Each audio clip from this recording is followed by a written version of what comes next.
प्रयागराज के डॉन अतीक अहमद का प्रयागराज में ही आखिरकार अंत हो गया। बेटे असद के एनकाउंटर के महज 2 दिन बाद ही अतीक की हत्या कर दी गई। उस पर सिर्फ 17 साल की उम्र में पहली हत्या का आरोप लगा था।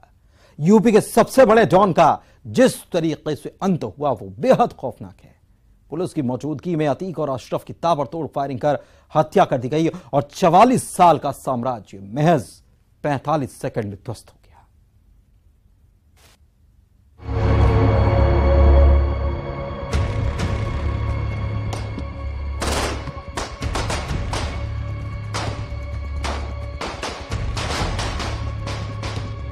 सेकंड 22 गोलियां और अतीक के खौफ का अंत।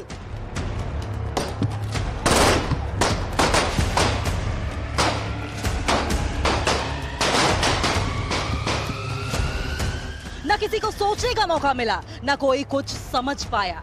जो कुछ भी हुआ सब कुछ कैमरे में रिकॉर्ड हुआ। कैमरे में 3 हमलावर साफ साफ दिखे। तीनों का निशाना 2 ही था, अतीक और अशरफ। अतीक को पहली गोली सिर पर मारी गई। पहली गोली लगते ही अतीक वहीं ढेर हो गया। अशरफ कुछ समझ पाता उसके पहले हमलावरों की पिस्तौल का निशाना बन गया।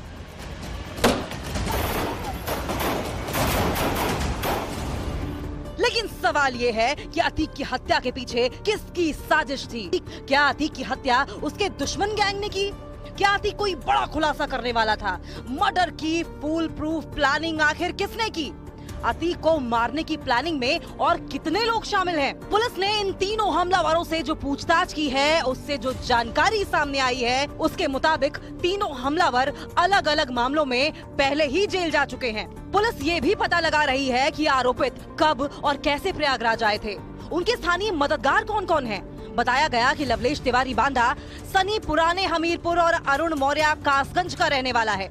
अतीक के हत्यारे में एक बांदा के लवलेश तिवारी के पिता का कहना है कि उसका बेटा नशे का आदी था। हमें कोई जानकारी नहीं है, ना हम लोगों से इससे कोई मतलब गर्ज नहीं।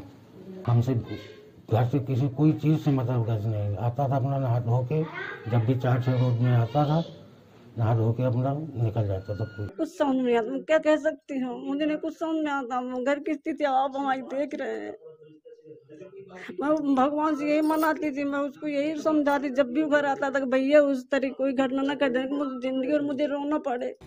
पुलिस घटनास्थल और आसपास लगे सीसीटीवी कैमरे को भी खंगाल रही है। ये भी पता लगाया जा रहा है कि कैमरा और आईडी लेकर आरोपित कब और कैसे अस्पताल में दाखिल हो गए थे। मौके पर एक बाइक भी गिरी मिली, जिससे आरोपितों की बताई जा रही है। अब तक पुलिस को जो जानकारी मिली है उसके मुताबिक ये तीनों हमलावर अतीक की लगातार रेकी कर रहे थे। अतीक को मारने के लिए ये तीनों कोर्ट भी गए थे, लेकिन ज्यादा पुलिस बंदोबस्त को देखते हुए ये तीनों घटना को अंजाम नहीं दे सके थे। इधर इसी मामले में पुलिस ने रात को 3 लोगों को हिरासत में लिया है। ये तीनों लोग प्रयागराज स्टेशन के करीब होटल में थे। होटल के कमरे से प्रयागराज का मैप मिला है।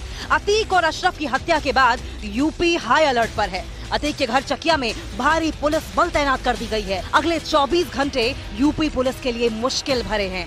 प्रशासन ने लोगों को अफवाह पर ध्यान न देने की बात कही है और सबसे शांति बनाए रखने को कहा है।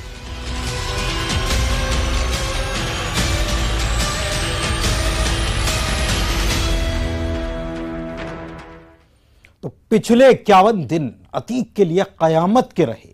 गुजरात के साबरमती जेल से प्रयागराज वो 15 दिन में 2 बार आया गया।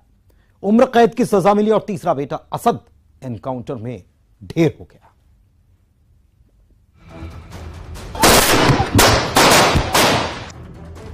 जिस अतीक के खौफ और आतंक से लोग दहशत में रहते थे, उस अतीक को ऐसी मौत मिलेगी किसी ने सोचा नहीं था।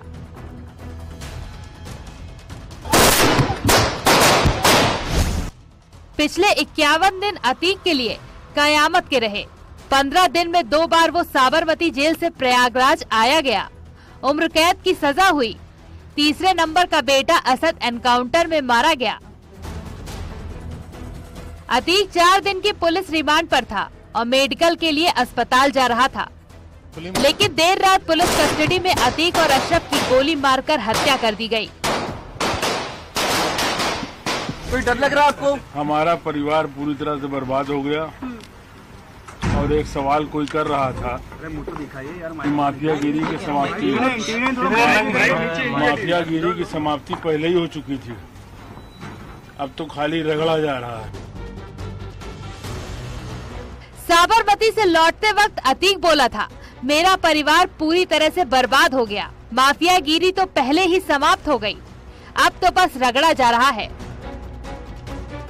अतीक को पता था जहां उसे ले जाया जा रहा है वहां उसके दुश्मन अब भी उसका इंतजार कर रहे हैं, क्योंकि 1989 से उसने जिस आतंक की कहानी लिखी थी और 2023 में भी उसे दोहराने की कोशिश की, उसका अंत हो गया।